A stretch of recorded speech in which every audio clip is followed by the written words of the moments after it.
ಅನುದಿನದ ಆಹಾರ. ಮೇ 14, ಗುರುವಾರ. ಸಾಕ್ಷಿಯ ನುಡಿ. ಪ್ರಕಟಣೆ 12:11. ಅವರು ಕುರಿಮರಿಯಾದಾತನ ರಕ್ತದ ಬಲದಿಂದಲೂ ತಮ್ಮ ವಾಕ್ಯದ ಬಲದಿಂದಲೂ ಅವನನ್ನ ಜಯಿಸಿದರು. ಸೋಲನ್ನು ಜಯವನ್ನಾಗಿ ಪರಿವರ್ತಿಸುವ ಆತ್ಮೀಕ ಆಯುಧಗಳ ಬಗ್ಗೆ ನಾವು ಧ್ಯಾನಿಸುತ್ತಿದ್ದೇವೆ. ಅವುಗಳಲ್ಲಿ ಅತ್ಯಂತ ಶಕ್ತಿಶಾಲಿಯಾದದ್ದು ನಿಮ್ಮ ಸಾಕ್ಷಿಯ ನುಡಿ, ಅಂದರೆ ಕ್ರಿಸ್ತನನ್ನ ಪ್ರತಿಬಿಂಬಿಸುವ ನಿಮ್ಮ ಜೀವನ. ನಿಜವಾದ ಸಾಕ್ಷಿಯ ಅಡಿಪಾಯ. ನೀವು ಜಯವನ್ನ ಬಯಸುವುದಾದರೆ ಜೀವಂತ ಸಾಕ್ಷಿಯನ್ನೊಳಗೊಂಡ ಅತಿ ಪವಿತ್ರ ಜೀವನವು ಅತ್ಯಗತ್ಯ. ಆ ಪರಿಶುದ್ಧತೆಯಲ್ಲಿ ನಡೆಯುವವರೊಂದಿಗೆ ದೇವರು ಜೊತೆಯಾಗಿ ಕೆಲಸ ಮಾಡುತ್ತಾನೆ. ಇಂಥ ಜೀವನದ ಅಡಿಪಾಯವೆಂದರೆ ಅದು ಪವಿತ್ರಾತ್ಮನಿಂದ ತುಂಬಿಸಲ್ಪಡುವಂಥದ್ದು.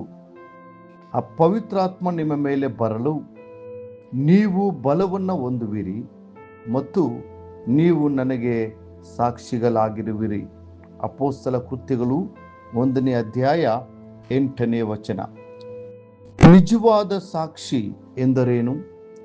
ಸಾಕ್ಷಿ ಎಂದರೆ ಕೇವಲ ವಾರಕ್ಕೊಮ್ಮೆ ಸಭೆಯಲ್ಲಿ ನಿಂತು ನನ್ನ ತಲೆನೋವು ಗುಣವಾಯಿತು ಅಥವಾ ನನ್ನ ನೋವು ವಾಸಿಯಾಯಿತು ಎಂದು ಹೇಳುವುದು ಮಾತ್ರವಲ್ಲ.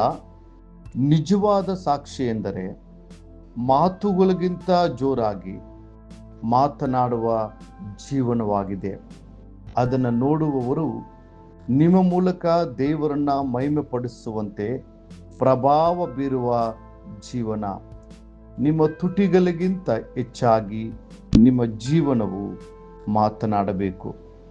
ಒಂದು ವೇಳೆ ನಾವು ಸುವಾರ್ತೆಯನ್ನು ಸಾರುತ್ತಾ ನಮ್ಮ ಸಾಕ್ಷಿ ಜೀವಿತವನ್ನು ಕಳೆದುಕೊಂಡರೆ ಜನರು ನಮ್ಮ ಮಾತುಗಳನ್ನು ಕೇಳುವುದಿಲ್ಲ, ಅವರು ನಮ್ಮನ್ನು ನಂಬುವುದಿಲ್ಲ ಮತ್ತು ಅವರು ಕ್ರಿಸ್ತನ ಬಳಿಗೆ ಬರುವುದಿಲ್ಲ.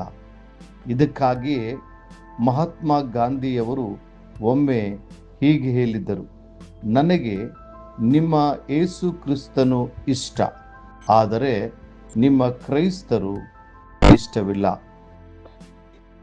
ಕ್ರೈಸ್ತರೆಂದು ಹೇಳಿಕೊಳ್ಳುವವರಿಂದ ತಾರತಮ್ಯವನ್ನ ಅನುಭವಿಸಿದ ನಂತರ ಅವರು ಈ ಮಾತನ್ನು ಹೇಳಿದರು. ಅವರ ಜೀವನವು ಅವರು ಸಾರುವ ಆ ಸಂದೇಶಕ್ಕೆ ವಿರುದ್ಧವಾಗಿತ್ತು. ಇಂದಿಗೂ ಸಹ ಕೆಲವು ಹೊಸ ವಿಶ್ವಾಸಿಗಳು ಕ್ರೈಸ್ತರ ಅಸ್ಥಿರವಾದ ಜೀವಿತವನ್ನ ನೋಡಿ ದಾರಿ ತಪ್ಪುತ್ತಿದ್ದಾರೆ. ಒಬ್ಬ ವಿಶ್ವಾಸಿಯು ತೀವ್ರ ವಿರೋಧ ಮತ್ತು ಬೆದರಿಕೆಗಳ ನಡುವೆಯೂ ದೃಢವಾಗಿ ನಿಂತಿದ್ದರು.